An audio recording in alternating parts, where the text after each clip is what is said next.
এখন ওনারা নানামুখী চাপে আছেন।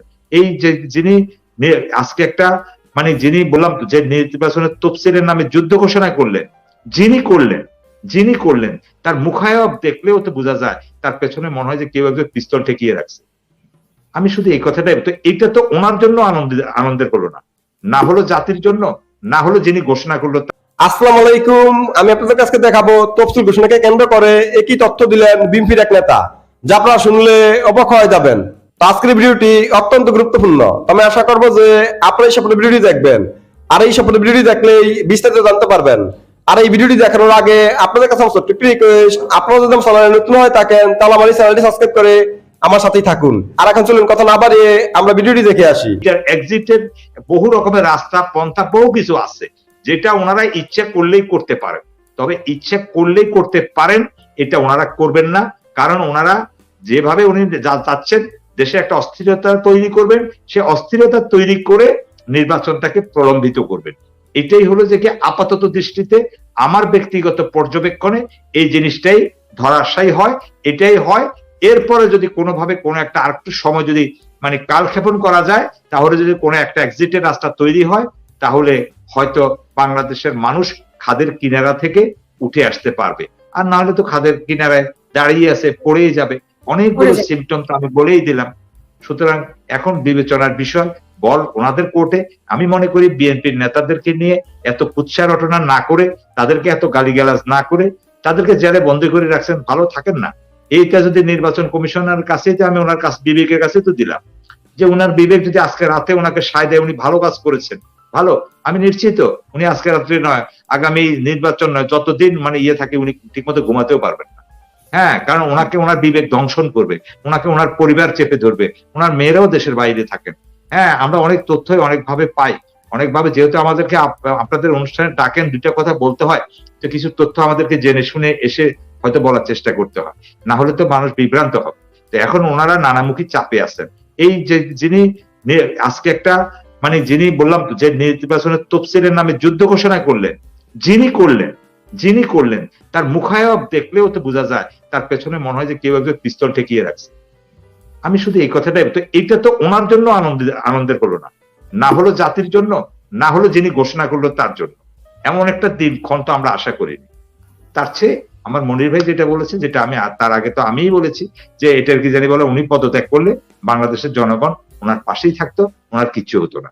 কারণ সিনিয়র সাহেবের ঘটনা আর ওনার ঘটনাটা এক নয়। আর পুলিশের ভিতরে যে ভূমিকা, পুলিশের শুধুমাত্র দুইজন কর্মকর্তা যেভাবে হুঙ্কার ছুটতেছে, যেভাবে মনে হয় যে বাংলাদেশের সকল 18 কোটি মানুষের দায় দায়িত্ব শুধু ওনাদের, এই সারা বাংলাদেশের কেউ কাউকে আর ভালোবাসে না।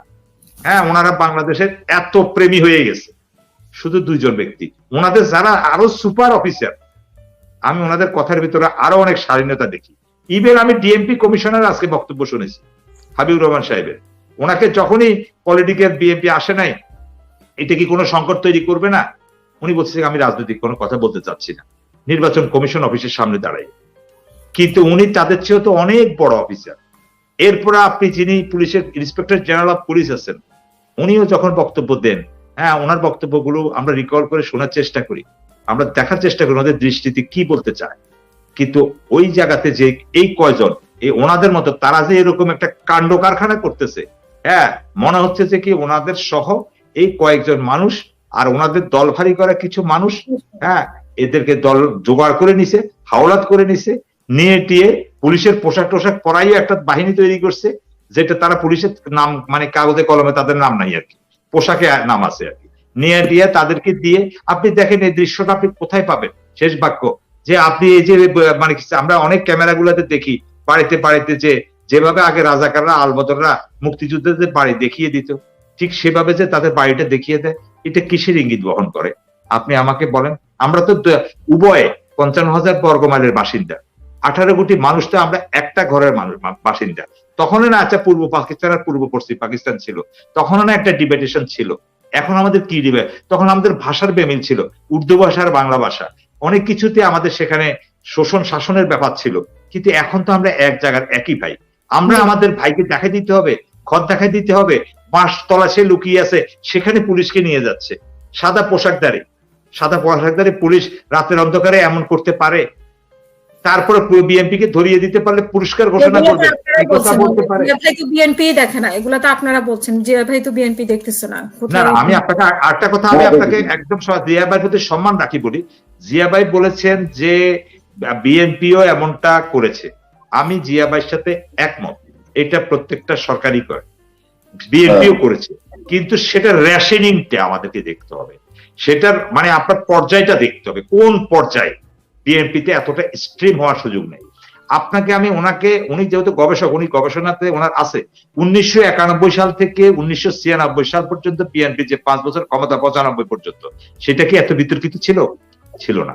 তাহলে 1996 সালে এসে যখন আওয়ামী লীগ একটা শাসন ব্যবস্থা চালু করলো, আওয়ামী লীগ অনেক কিছু করতে পারে না একটা চেক এন্ড ব্যালেন্স থাকার কারণে। কারণ বাংলাদেশের ইতিহাসে সেই নির্বাচন নয়, একমাত্র নির্বাচন যেখানে 114 জন পার্লামেন্ট মেম্বার নিয়ে বিরোধী দলের নেত্রী ছিলেন বেগম খালেদা জিয়া। এরশাদ যদি সেদিন উদ্ধার না করতো, সমর্থন না দিত, তাহলে আওয়ামী লীগ 96 সালেও তো সরকার গঠন করতে পারতো না। এখন আওয়ামী লীগের কাছে মানুষের দাবিটা কি আপা? আওয়ামী লীগের কাছে মানুষের দাবি হলো যে আপনি 96 সালে যেভাবে ক্ষমতায় এসেছেন, 2008 সালে যেভাবে ক্ষমতায় এসেছেন, আপনি সেভাবে আরেকবার ক্ষমতায় আসেন, আমরা আপনাকে আরেকবার সেভাবে ক্ষমতায় দেখতে চাই। এটা বুক করা আকাঙ্ক্ষা, আমরা বুকে এরকম জড়াই নিতে চাই যে বঙ্গবন্ধুর কন্যা ওরকম একটা নির্বাচনে আবার আসছে। তো সমস্যা কি? 96-তে আপনি যে পন্থা অবলম্বন করতেন, 2008 সালে যেটা করছেন, ঠিক 14-তে আর করেন নাই, 18-তে করেন নাই, মানলাম, সব জাতি ভুলে যাবে। আপনি একটা নির্বাচন আপনার সাথে একলা করেন, আপনার নিজের দলের সাথে করেন, তারপরেও আপনি কি পারবেন? কিন্তু আপনি তারপরে সেই রিস্ক তো নিতে চান, সেই জায়গায় আপনি যেতে চান না। সেই কথাটা বললে বিএনপি জামাত হয়ে গেল, জ্বালা পড়া হয়ে গেল, ওদেরকে গালি গালাজ কি জাউরা টাউরা কি কি শব্দ আছে, হ্যাঁ এইসব শব্দগুলো ব্যবহার করে টোরে তুই তোকারি করে, হ্যাঁ তারপরে কি জানি মানে জিয়াউর রহমান কি একটা ফয়দা দিয়ে গেছে, হ্যাঁ মানে এই ধরনের যে কথাগুলো, হ্যাঁ যে ধরনের অশালীন কথাগুলো আমরা শুনতে পাই, বুঝতে পাই, হ্যাঁ। আর আপনি যখনই এই কথাটা বলেন, তখন পর্যন্ত আমাদের তথ্য মতে, আপনাদের ভাষ্য মতে, মাননীয় প্রধানমন্ত্রীর ভাষ্য মতে, ওনার সন্তান তো এখনো মার্কিন যুক্তরাষ্ট্রে কোথায় কি অবস্থায় কেমন আছে, আমরা কি জাতি হিসেবে কি এটা মানুষ জানতে চায় না? এই যেটা দর্শক প্রশ্ন করে, কারণ উনি তো একটা পদ পদবি হোল্ড করে। তো আমি আশা করছি যে আপনারা সম্পূর্ণ ভিডিওটি দেখেছেন। আপনাদের যদি বিষয়টি নিয়ে কোনো মতামত থাকে আমাকে অবশ্যই কমেন্টে জানাবেন। আর আপনারা যদি চ্যানেলে নতুন হয়ে থাকেন তাহলে আমার এই চ্যানেলটি সাবস্ক্রাইব করে আমার সাথেই থাকুন।